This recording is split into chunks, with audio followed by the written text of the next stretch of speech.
Di masa-masa akhir tanam bawang merah ini, kita fokus pada pembesaran umbi, yang mana di cuaca yang hujan seperti ini sangat riskan sekali untuk melakukan pemupukan yang ketiga. Pada video ini kita akan mengaplikasikan pupuk semprot untuk memaksimalkan pengumbian, walaupun pemupukan susulan ketiga kita telah mengalami kegagalan karena terlalu banyak hujan yang mendera di tanaman kita. Dan serta pilihan apa yang terbaik untuk tanaman bawang merah biar umbinya besar dan berkualitas, simak video berikut ini.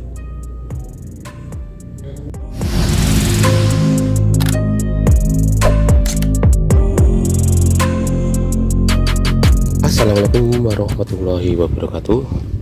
Selamat pagi.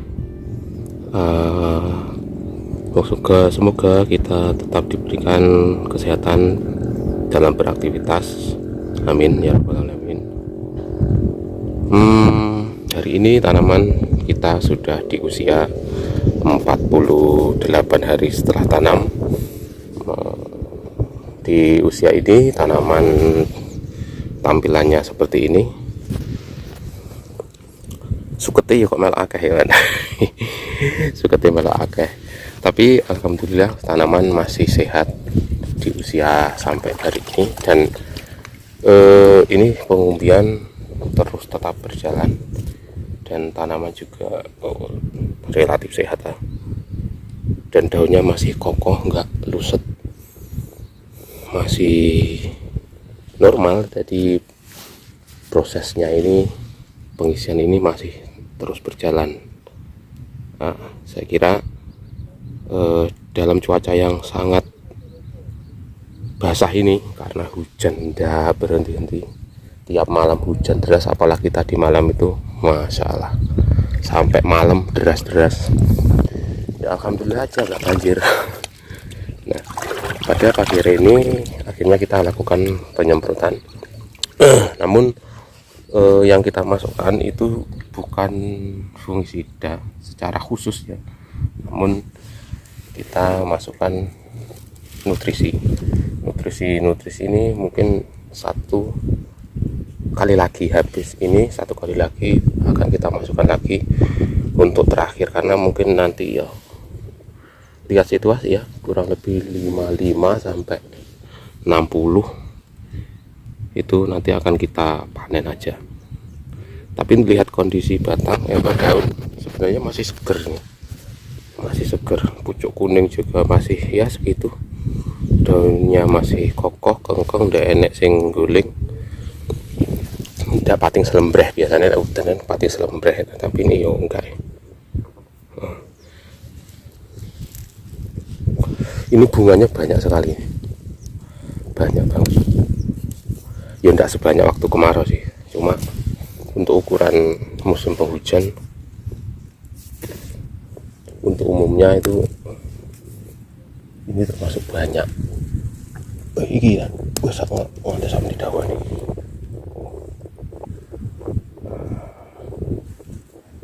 Oke.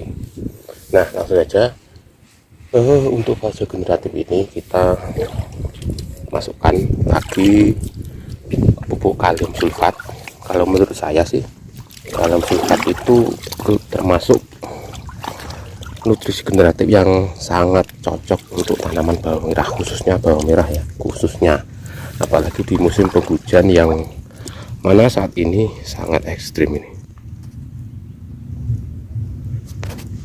Kenapa kok kalium sulfat? Nah, jadi selain kalium, yang mana itu adalah nutrisi utama ataupun pupuk makro primer, pupuk makro yang utama untuk fase generatif, di sana ada sulfat yang itu merupakan makro sekunder, pupuk yang dibutuhkan lumayan banyak tetapi tidak sebanyak yang primer. Nah, itu akan meningkatkan kualitas tanaman dan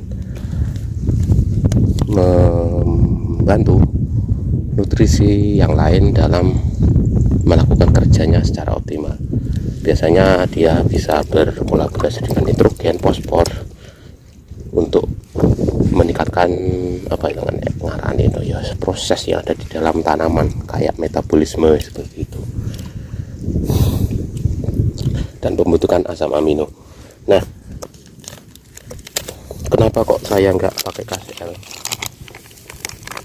Sebenarnya sama ya, ya podo wae KCL, SOP, ZK, sama-sama kaliumnya. Cuma kalau KCL tidak ada sulfurnya, yang ada klor. Klor itu juga pada dosis tertentu itu sangat bagus. Cuma kalau di dalam bawang merah, menurut beberapa orang yang melakukan penelitian, entah penelitiannya itu apa, mungkin kakak bisa cari, klor itu kalaupun kebanyakan, apalagi di musim penghujan khusus untuk tanaman bawang merah, itu kalau kebanyakan itu akan berdampak negatif ke tanaman.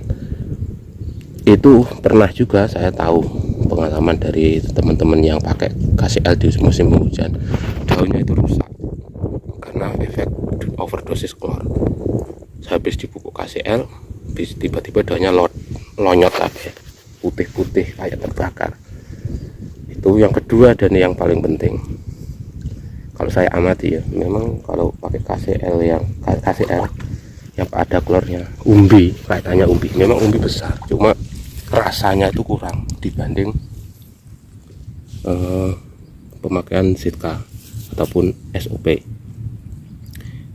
Nah, kemarin saya sempat riset kecil-kecilan di Google ya, ternyata ada satu penelitian yang memang membuktikan bahwa untuk kualitas, karena kualitas dan bobot kering tanaman bawang merah itu lebih bagus pupuk kalium sulfat dibandingkan kalium klorida. Itu menurut penelitian. Jadi kenapa sampai hari ini, dari dulu sampai sekarang saya jarang sekali sih, saya jarang pakai KCL. Kalaupun pakai itu mungkin di musim kemarau itu mungkin masih mau, tapi kalau musim hujan selama ini tidak pernah pakai, dan terbukti memang daunnya lebih dibanding yang pakai KCL, lebih kokoh ini, lebih hijau dan tidak rusak.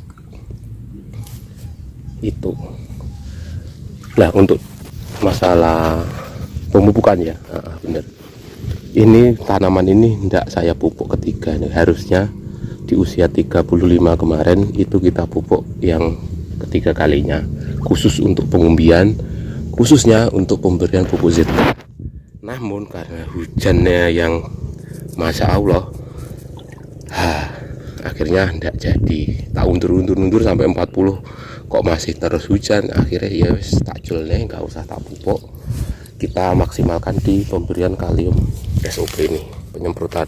Kalau kemarin itu dosisnya itu cuma 2-3, sekarang ini saya menaikkan lagi ke 4-5. Nanti untuk pemupukan terakhir mungkin di dosis maksimal sekitar 5 sendok, mungkin beberapa hari ke depan ya, di perawatan terakhir, karena mungkin 55 sudah saya panen, sekarang 48. Itu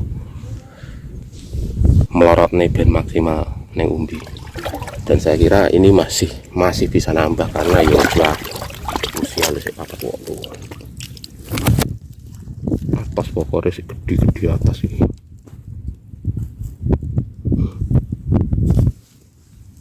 Oke, mungkin itu dulu Kak Bayu untuk masalah pilihan dan lain sebagainya, monggo terserah, itu pengalaman saya saja.